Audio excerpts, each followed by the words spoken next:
Bonjour Philippe Croison, bienvenue. Bonjour. Heureux de vous accueillir. Bonjour Thierry Garot, bienvenue à vous aussi. Bonjour Thomas. Vous lancez ensemble cette appli destinée aux personnes à mobilité réduite. Elle s'appelle VIP. Le nom, c'est déjà un manifeste, Philippe. Ouais, VIP, very important parking, Oui. for very important personnes. Oui. Parce qu'il est grand temps qu'on devienne des personnes importantes. Et vous savez que... Pourquoi je dis ça? Parce qu'on est des personnes qui consommons. Vous savez qu'un lieu public... Parce que l'application, l'idée, c'était de trouver des places de parking, mais on ne s'est pas arrêté là. On s'est dit, ça, c'est le premier étage de la fusée. On va aller plus loin. On va déclarer les commerces accessibles, les boulangeries, les pharmacies, les restaurants, et ainsi de suite. Parce que vous savez que nous, les personnes en situation de handicap, pour un commerce accessible, c'est 10 à 12% de chiffre d'affaires supplémentaire. C'est pas rien. Quand je vais au restaurant, j'y vais pas tout seul. Très bon argument pour faire en sorte que son lieu soit accessible. Exactement. Ça fait réfléchir. Et quand vous faites le constat, là, parce que vous dites on va créer cette appli, ensuite on va recenser les lieux, c'est quel pourcentage? Tiens, si on prend une ville comme Paris, c'est tout petit, ça commence à grandir, c'est quoi le constat? Alors, le pourcentage de places de parking pour les personnes à mobilité réduite, c'est 2%. Ça, c'est la loi. C'est la loi. D'accord. 2%. Et bon, il y en a qui respectent, il y en a qui respectent moins. Ça, on le verra après sur l'application. Parce que notre but après, final, c'est de remettre des prix aux villes qui sont handi-accueillantes, qui ont fait des places de parking de 3,50 m de large, 5 mètres de long pour qu'on soit en toute sécurité pour sortir de la voiture, et qui ont des commerces accessibles et ainsi de suite. Donc voilà l'idée à la base. Oui, parce qu'on vient de voir que les villes de plus de 3000 habitants, elles ont un certain nombre de règles à respecter. Comment ça marche, cette appli VIP? C'est une application toute simple. Il faut la télécharger sur le Play Store ou sur l'Apple Store. Vous rentrez votre email, tout simplement. Vous avez 14 jours d'essai gratuit. Et vous pouvez directement utiliser l'application. Elle est complètement intuitive. On l'a développée de cette manière-là. Alors peut-être un point sur le développement, parce qu'il est important, puisqu'on est dans une émission à impact social, et c'est dans Smart Impact. Et donc l'idée, c'était de co-développer cette application avec des utilisateurs directs. Donc on a fait un appel sur les réseaux sociaux de Philippe.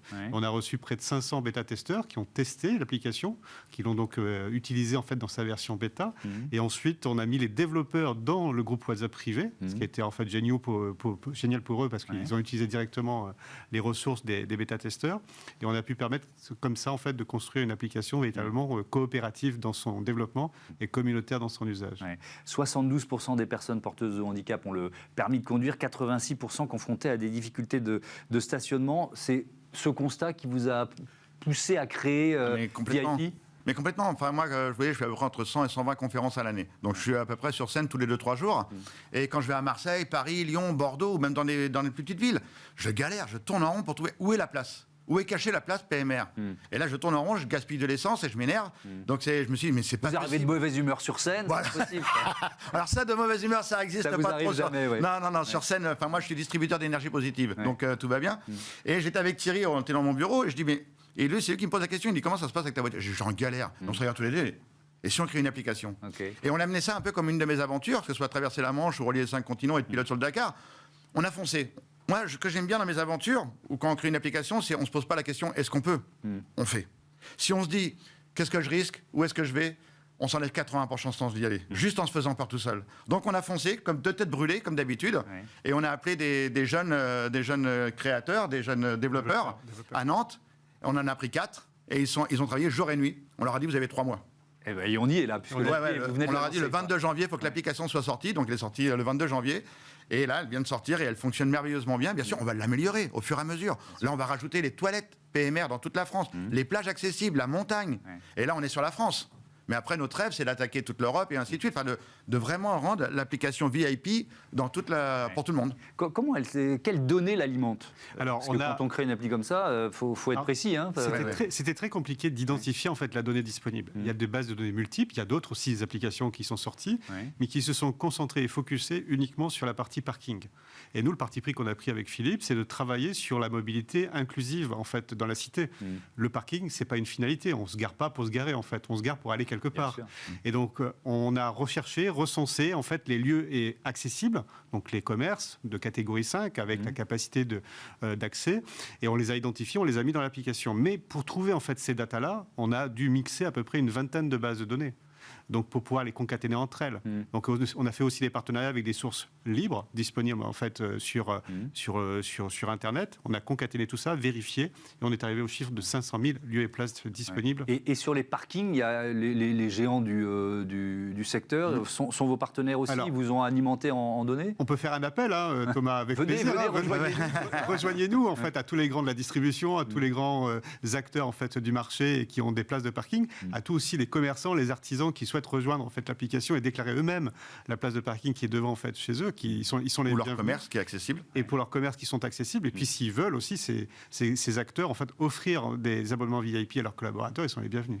Les Jeux Olympiques et Paralympiques, forcément, c'est une opportunité. Vous vous êtes aussi lancé en vous disant il y a ça qui arrive à Paris, ça sera un outil génial pour tous ceux qui vont venir. Exactement. C'est pour ça qu'on a mis une pression monumentale en se disant on a une idée, mais il y a Paris 2024 qui arrive. Ouais. Et c'est vrai qu'on a regardé ce qui existait un petit peu sur Internet et on a vu des choses et on a dit non, mais là, il faut qu'on soit vraiment, excusez-moi pour ce que je vais dire, enfin je sais pas, le Waze de l'accessibilité universelle. C'est-à-dire que ce serait une application pour nous, pour les personnes âgées, pour les mamans avec les poussettes, tous ceux qui sont dans une situation un peu compliquée pour se déplacer. Et ben, ils prendront VIP. Ils diront je veux aller à cet endroit-là, on va à cet endroit-là, et là ils verront tous les commerces accessibles. Ouais. Et pour répondre à votre question de tout à l'heure, effectivement les géants du parking nous ont envoyé toutes leurs données pour référencer tous les parkings privés qui existent en France. Bon. Parce que vous savez, il y avait un petit détail qui était important. Ouais. Quand j'arrivais sur un parking privé, il affichait complet. Et toutes les places PMR étaient vides. Je ne pouvais pas rentrer dans le parking. Et là, je les ai contactés, je dis mais c'est pas possible. Et là, on a dit avec VIP, la personne à mobilité réduite arrivera sur ce parking, même s'il est marqué complet. Il se signale et la barrière pourra s'ouvrir. La barrière pourra s'ouvrir. Exactement. On est vraiment dans le concret et l'efficacité. C'est aussi une opportunité business, les JO. C'est clairement une opportunité business. On a créé une start-up, donc une handitech, entre guillemets, hein, donc dans le sujet.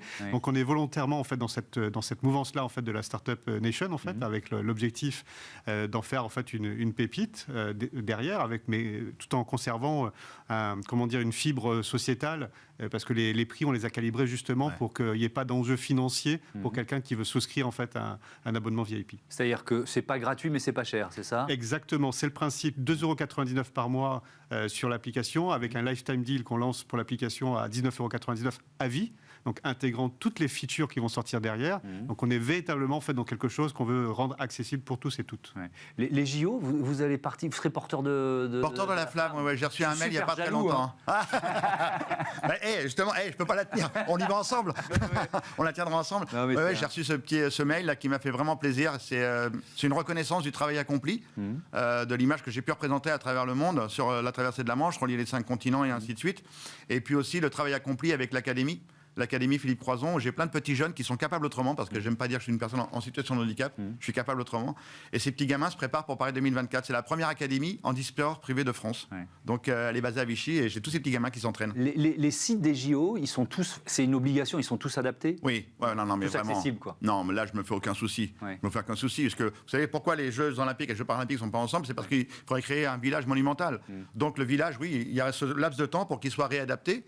Et là, par exemple, les taxis parisiens, il y a eu 1000 plaques de taxis pour transporter les personnes PMR. Et ça, c'est chouette parce qu'il y en avait que 200 dans Paris. Ouais. C'était un peu galère. Donc 1000 de plus, c'est merveilleux. Thierry Garot, vous avez dit on va récompenser les communes les plus méritantes, etc. Est-ce que ça peut être un outil comme ça, un accélérateur d'évolution d'une société ? Parce que voilà, il y a aussi les villes qui seront en queue de classement qui vont se dire aïe, faut qu'on bouge. Le législateur a imposé 2% en fait, de places PMR dans les collectivités locales et dans les villes. Effectivement, mettre en lumière des villes handi accueillantes ou handi bienveillantes, c'est forcément mettre en lumière aussi celles qui ne le sont pas. Donc c'est un vecteur en fait, de croissance pour ceux et celles en fait, qui voudraient rendre des places. Vous préférez être dans une com positive que plutôt de montrer on n'a pas vocation le job, quoi. Oui, on n'a pas vocation à stigmatiser, c'est l'affaire de tous. Un handicap, il peut être permanent ou il peut être partiel. Donc c'est l'affaire de tous et de toutes en fait, au niveau des collectivités. Exactement, vous avez 2 villes qui sont merveilleuses en France, c'est Nantes et Grenoble. Nantes et Grenoble, c'est juste le maire qui a mis un coup de poing sur la table, je veux que ma ville soit handi accueillante. Et vous avez 2 villes en France qui sont merveilleuses. Moi, dans ces villes-là, je ne suis plus une personne en situation de handicap, parce que c'est pas moi. qui suis en situation de handicap, c'est ma société. Si ma société elle est adaptée, moi je suis un citoyen comme tout le monde. Bien sûr. Donc à Nantes et à Grenoble, je suis plus une personne en situation de handicap. Ouais. Et vous rapportez du business, c'est ce que vous disiez tout à l'heure, Exactement. parce que Quand je vais au restaurant, j'y vais en famille. Ça J'y fait vais avec des venir amis. du monde et des consommateurs. Est-ce que ça fait des années que vous relevez des défis, des aventures, vous en avez cité quelques-unes, pour nous sensibiliser au handicap? Est-ce que vous voyez quand même notre société évoluer? Oui. Ouais, dans le bon sens. Je pense que la première révolution a été Londres 2012, les Jeux paralympiques de Londres. Oui. C'était une révolution dans le monde entier. Et en France. Parce que je ne vais pas refaire la genèse de France Télévisions qui revend à TV8 Mont-Blanc et qui reprend les Jeux paralympiques. Et je pense que c'était vraiment la première grosse claque. Et j'espère que la deuxième, on va attendre la joue de l'autre côté, que ce soit Paris 2024. Au moins pour la France. Pour ce changement de regard. Parce que quand je commentais à l'époque pour France Info, les Jeux paralympiques de Londres, à chaque fois on m'appelait « Oui, alors les personnes handicapées ». Je dis « Non, stop, temps mort ». Je dis, ce sont des athlètes de haut niveau qui sont préparés pendant 4 ans pour entendre la Marseillaise, avoir la médaille d'or. Donc on va parler d'abord d'athlètes de haut niveau. Il s'appelle Youssef, elle s'appelle Martine, il s'appelle Christophe. Et accessoirement, ce sont les personnes handicapées. Mais ce sont d'abord des sportifs de haut niveau. Et c'est ce qu'on va vivre ici à Paris 2024. Vous savez, moi, la première fois que j'ai appris ça, qu'on avait les Jeux en France, j'ai dit, ouais, yes, on a les Jeux paralympiques. Et accessoirement, les Jeux olympiques. Oui, effectivement, c'est très bien inversé la logique. Dernière petite question, vous avez d'autres défis en tête, d'autres aventures, ou vous calmez un peu le jeu quand même? Non, c'est pas faire un défi pour un défi. C'est quand j'ai une envie, je le fais. Je me pose pas la question, est-ce que je peux? Je fais.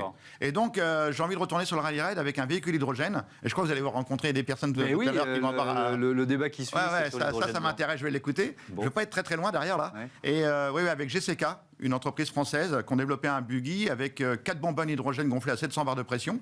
Donc voilà, on est prêt. Donc on recherche des partenaires. À bon entendeur, s'il y en a qui se reconnaissent dans mes aventures, ils sont les bienvenus, que ce soit pour VIP ou le rallye raid avec le véhicule hydrogène, ils sont les bienvenus. Voilà, le message est aussi passé. Merci beaucoup à tous les deux d'être venus nous présenter VIP. Bon vent à votre appli. On passe donc au débat de ce Smart Impact, l'hydrogène blanc.